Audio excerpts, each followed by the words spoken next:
Hey everyone, Anthony Fantano here, internet's busiest music nerd. Hope you're doing well. About to embark on a little ramble, a little rant here about the writing, the reviewing process.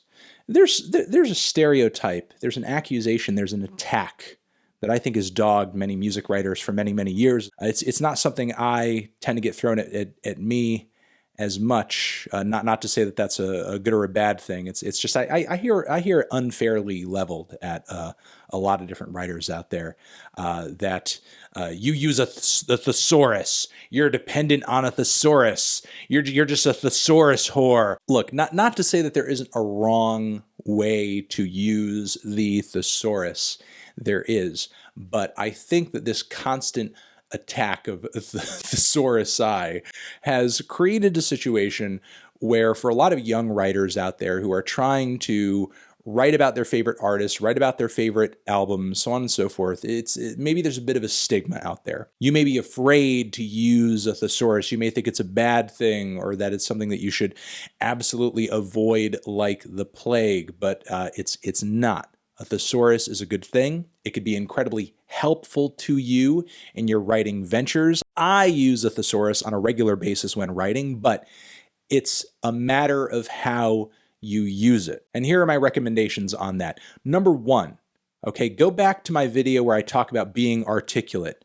I think that in order to speak and write well, you need to read quite a bit. You need to listen to other people who speak well. I, for one, watch quite a bit of political YouTube, so I'm listening to a lot of essays, a lot of arguments, a lot of points being made, a lot of rhetoric, and as a result of that, I've picked up on a lot of things. I also used to listen to quite a bit of NPR and public and news radio back in the day too, because I wanted to work in radio.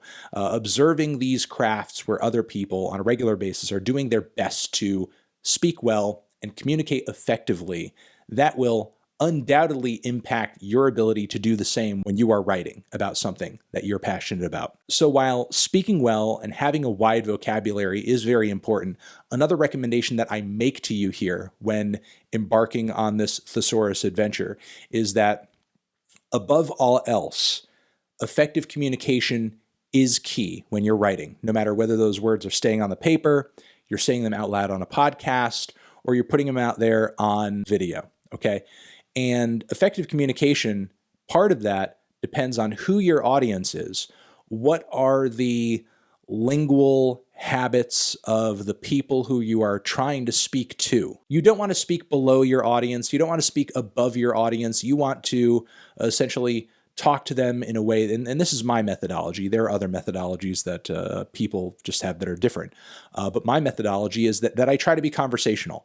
There's nothing that I say in a review that I would not also say to you face to face if we were just having a conversation about an album. And I feel like that when I use a thesaurus, and I think when other people use thesauruses, they should seek to achieve that goal.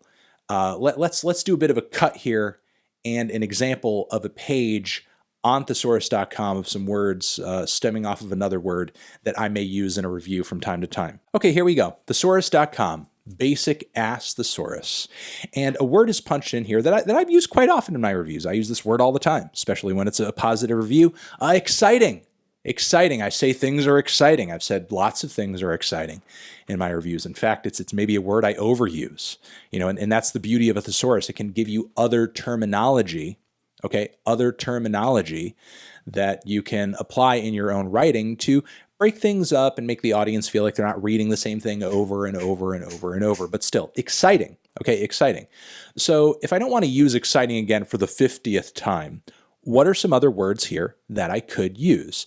If it's your prerogative to open up the thesaurus, and prerogative sounds like kind of a pretentious word, but if it's your plan, okay, if it's your plan to open up the thesaurus and pick the biggest fucking $5 word that just sounds so outside of anybody's vocabulary and then work that into your shit to sound smart, don't do that. That is the wrong thing. That is the wrong thing to do. Makes you sound like an asshole. And that's the first wrong step that many people make when using a thesaurus, at least when they are writing in a way where they're trying to do some journalism, communicate in a quick, snappy way so that the audience understands and gets information from it. If you're a novelist and you're trying to, write a period piece and, use words that were popular or in regular rotation from a certain time, or you're writing from the standpoint of a certain character who may speak in a certain way, a thesaurus, obviously you would apply its benefits differently. But for me personally, and for other people who I think are trying to write music reviews that are effective and direct and people sort of understand and inspire passion in the reader so that they want to check the music out that you're recommending, or they understand that the album that you're talking about is really bad. You want to look for other words that are going to reinforce your point, basically argue or say the same thing, but the audience isn't going to have to look these fucking words up in order to understand what you're getting at. So exciting. While I wouldn't use this word off the bat, in the list here we have another word that's pretty widely applicable and easy to get.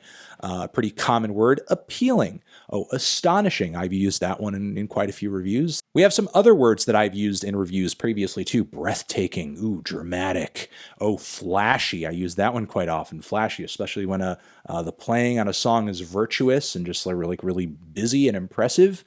We have interesting, intriguing, lively. I use that one quite often. Lively. I use that one quite a bit. Moving, I've used that one, though not necessarily in the context of exciting. I use that more for an emotional statement. Something is moving. Now listen, if some of these words here are completely unfamiliar to you, like you have no idea what intoxicating means, for example, you have no idea what arresting means. While I wouldn't use arresting in a review, probably, maybe I've done thousands at this point. I might have used it once or twice, but it's not a word that I would seek out. But if you're unfamiliar with that word, that is a word I would recommend. You need to be reading more. You need to be reading a bit more to catch up on words like that. However, going further down this list, impelling. Oof, impelling.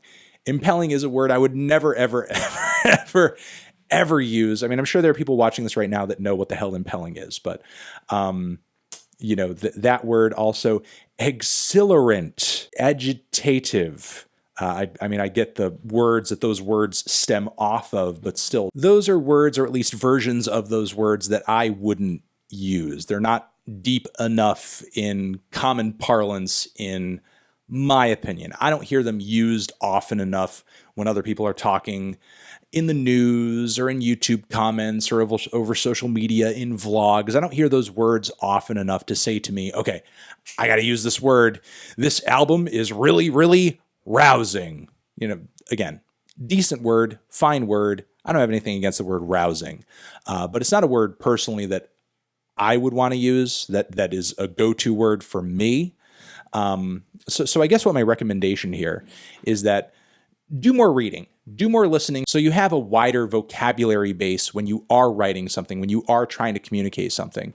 And then from there, use a thesaurus when you are writing as a reference point. Because look, while I understand a vast majority of these words in this list, they're not all coming to me at once as I'm writing my reviews. So again, thesaurus, fantastic. Use it as a point of reference, as an extension of the healthy vocabulary that you should already have from the time that you've put in reading and listening and speaking, okay? Do not use the thesaurus to just pick out a bunch of fucking words that you don't know what they mean, or you barely know what they mean, you've never used them before, you've never even read them before, you've never even seen them used in context, and you're just throwing shit out there to sound smarter than you actually are. Do not use the thesaurus to do that. That is what makes for bad writing. That is what makes for bad thesaurus use. Use the thesaurus smartly, okay, to enhance conversational speech, okay, to enhance conversational writing. Don't use it to write like or sound like somebody that you're not, is essentially what I'm getting to here. So that's my advice. Those are my thoughts. Don't hate on the thesaurus. Over here next to my head is another video that you should check out. Hit that up, or the link to subscribe to the channel. Okay? Anthony Fantano, Thesaurus forever.